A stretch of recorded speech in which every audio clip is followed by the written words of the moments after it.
Hello everybody, and thank you for joining me for the second webinar of 2021. For those of you who don't know me yet, my name's Dr. Emma Gibbin-Lameira. I'm the Communication Specialist here at Nanolive. And today we have a webinar that's going to be slightly different to what I've offered to you before. So this webinar is going to focus on the advantages that our new software, Eve Analytics, in combination with our automated microscope, the CXA, can bring to your research. So I'm going to begin by comparing the workflows involved in Nanolive imaging with other techniques, and then I'm going to move straight onto a case study which will exemplify how easy it is to complete and analyze data from starting your experiment to the end of getting the data out of it. This case study itself yielded some extremely interesting biological results, which we will also explore together through the webinar. As usual, I'll finish with some conclusions and some discussion points before we can move on to a question and answer session. You can ask questions by typing in the question box at the bottom of your screen. Nanolive's policy is to moderate discussions during live meetings, so your questions will be sent to us by email and my team will pick 3 and give them to me at the end of the event as usual to answer live. The rest I will personally respond to by email as soon as possible. Okay, so let's get started. So there are several important differences between Nanolive's platform and current solutions. With Nanolive imaging, there is no need to select what to observe beforehand, which reduces human bias and which increases the chances of making new discoveries. No time or money is wasted on expensive reagents or complex assay development or creating genetically modified cell lines because our technology is label-free. This means that data can be collected from day one. And, even better, the complete lack of phototoxicity involved in Nanolive imaging makes it possible to continuously image for long periods of time, granting access to the dynamics and kinetics of biological processes that would otherwise be inaccessible with current techniques. So, how do we complete an experiment using the Nanolive platform? So there are only 4 steps in the Nanolive experimental workflow. That is setting up an experiment, acquiring the images, segmenting the cells, and then analyzing your data. We're going to go through each one in detail today, starting with how to set up an experiment. Hugo, Nanolive's senior cell biologist, is the scientist behind all the beautiful cell movies you can see on our social media channels and website. And he was kind enough to allow us to film him setting up the experiment last week. So, here we have Hugo, and here is our automated microscope, the CXA, fitted with the Tokai HIT stage-top incubator, which is compatible with both industry-standard 96 well plates and a 4-dish holder. Hugo will use the 4-dish holder today as we only have 4 treatments in the case study. Before we came, Hugo had already switched on the incubator to ensure it was thermalized, ready for the experiment.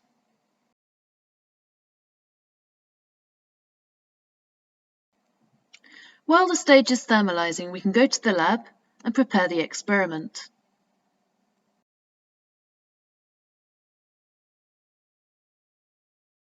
The cells, in our case preadipocytes, were previously split in 4 dishes, and now Hugo is adding his drug of choice, in this case mitotracker, at a standard concentration of 1 in 500.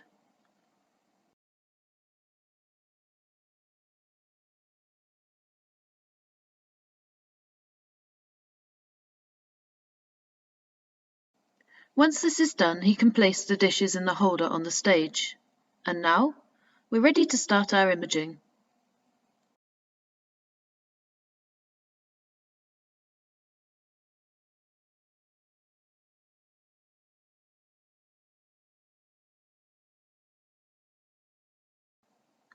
Once the cells are safe on the top stage incubator, Hugo can start Eve. The interface of Eve has been designed to be as user-friendly as possible. Here you can see the central control panel of Eve, where we can control all of our activities on the CXA. In this case, we want to start a new experiment, so Hugo clicks on Start Acquisition. To begin, the General Experimental Information section in the top left of the screen must be filled out. In well plate type, Hugo selects 4-dish insert. He then specifies the mounting media, in this case DMEM, the total volume of the dish, and the save destination for the file.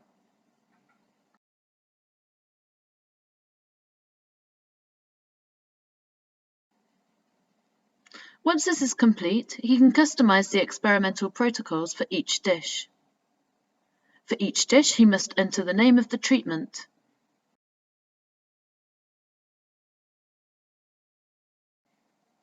If fluorescence is required, Hugo must activate the toggle and select the desired parameters. In this case, we will only apply fluorescence to 2 of the dishes. He will then choose a desired grid scan. Again, in this case, we will go for 3x3 grid scan, an area that covers approximately 236 micrometers squared. We want to image for 24 hours at a speed of 1 3x3 grid scan image every 4 minutes.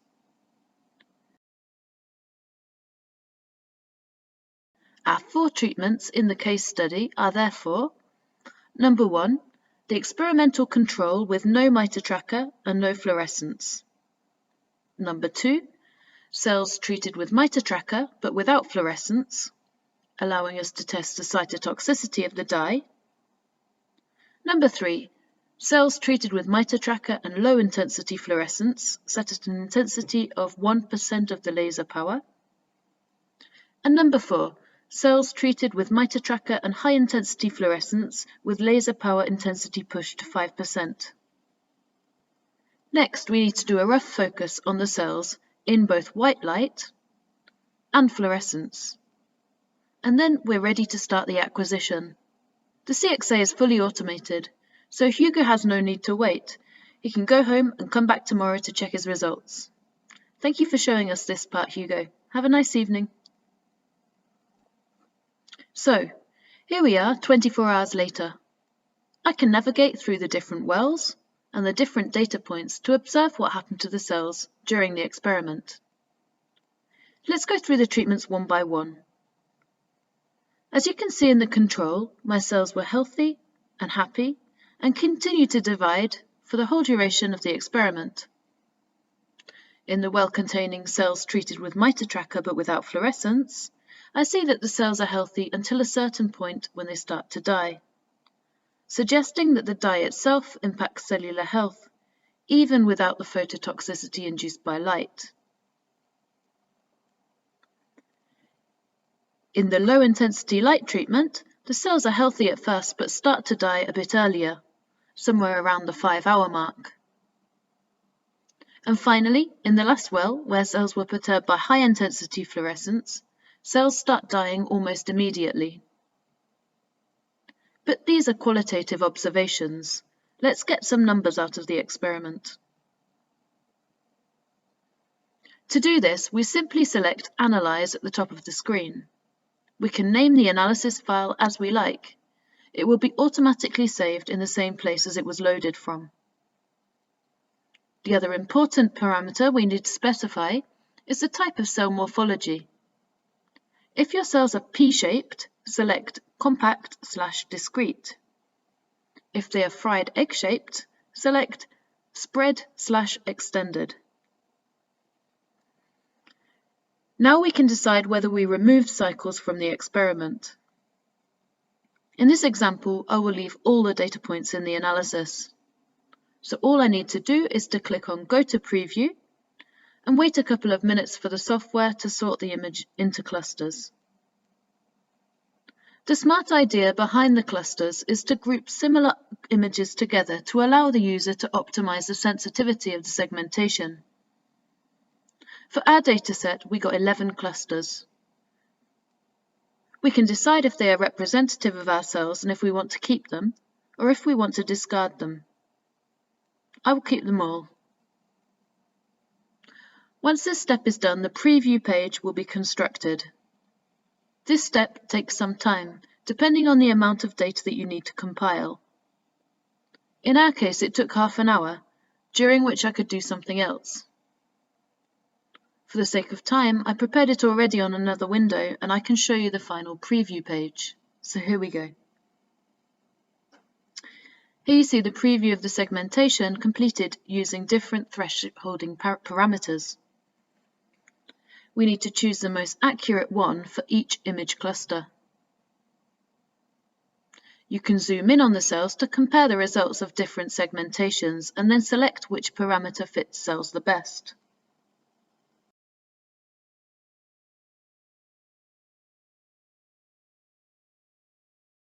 Once this is done, we can start the analysis and leave it to run overnight.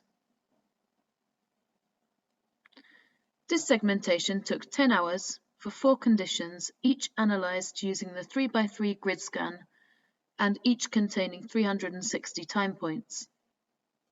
As before, the time this step takes is proportional to the amount of data you want to analyse. So here are the results of an analysis I conducted earlier. Let's explore the results together. Here we can see the experimental layout Hugo created. On the Analysis Groups tab, we see the name of the treatments. The Player tab allows us to scan through our dataset with or without the results of the segmentation. And the Analysis tab displays the 12 metrics that are calculated for each treatment.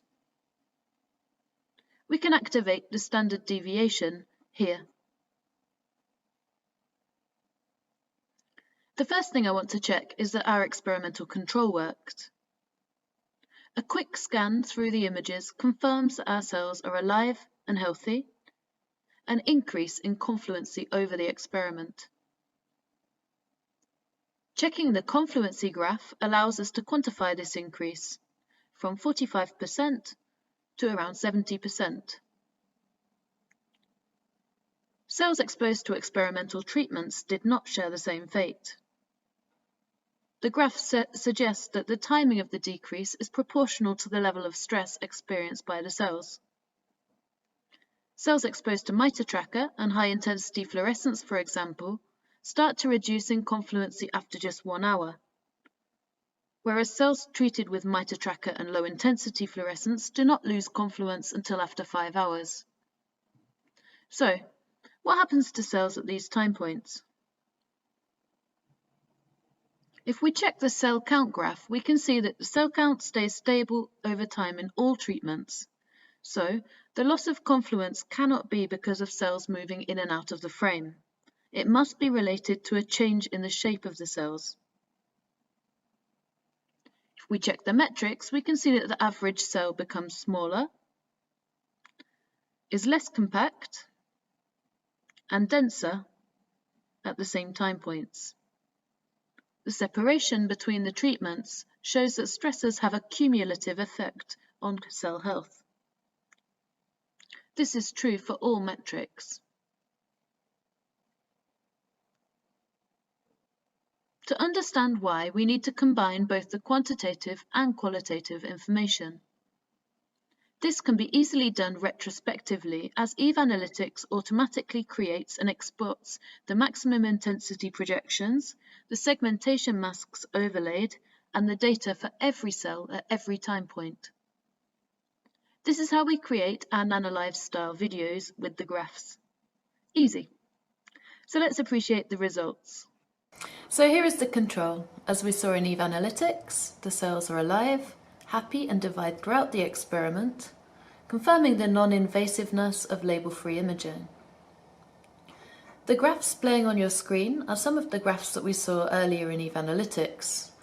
From the top left you have confluence, on the top right average cell area, bottom left average cell dry mass, and bottom right average cell circularity. So we can see that in the control the average cell becomes bigger it gains dry mass content and it becomes less circular over time. The latter is probably a constraint imposed by the increased level of confluency in the dish. Let's compare that with the response of cells to MitoTracker alone. So here we have the same 4 graphs playing, and we can see the average cell reduces in size and becomes more circular over time. But interestingly, there's very little change in the average cell's dry mass. This is most likely connected to the mechanism of cell death. So in the zoomed in part of the video, we can see that most cells die, shrink and develop bubble-like protrusions on their surface, which is symptomatic of apoptosis. The entire cell is neatly split up into small chunks, enclosed in membranous packages, and so that explains why there's no loss in dry mass. The same cannot be said for the 2 treatments where fluorescence and thus phototoxicity is also present. Cells appear to respond to MitoTracker and high-intensity fluorescence by necroptosis. As cells initially swell, we can see that in the metrics, and then when the damaged cell's plasma membrane can no longer hold the contents within the cell, we see this kind of popping or explosion type of death. And that's why we see this rapid loss of dry mass.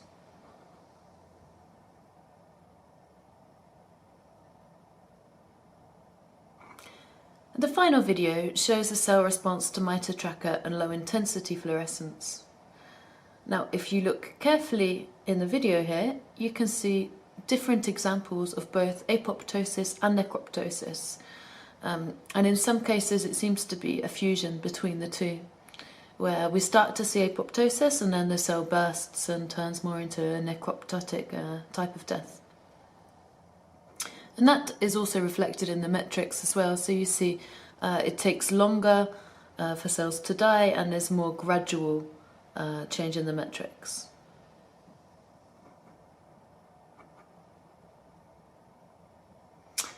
So this case study highlights several advantages of using Nanolive imaging. The first is the absence of cyto and phototoxicity in the control when using our technology. This is vital to understand the real response of cells to drug treatment and not simply the response of cells to methodologically induced artifacts. The second is the ability to detect different types of cell death, thanks to our subcellular level resolution.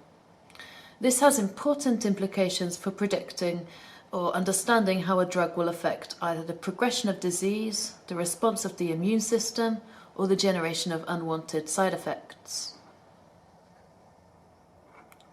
And a third conclusion from this case study, it concerns the time from start to finish of the experiment. So these spectacular results were achieved in just 36 hours. And if we discount the automated procedures of image acquisition and cell segmentation, the whole experiment requires less than 1 hour of manpower, highlighting the user-friendliness and agility of our system in conducting parallel experiments, rapidly but with highly relevant data output. So that's the end of the webinar. We will now move on to the question and answer session. So just give me 1 second to find the questions.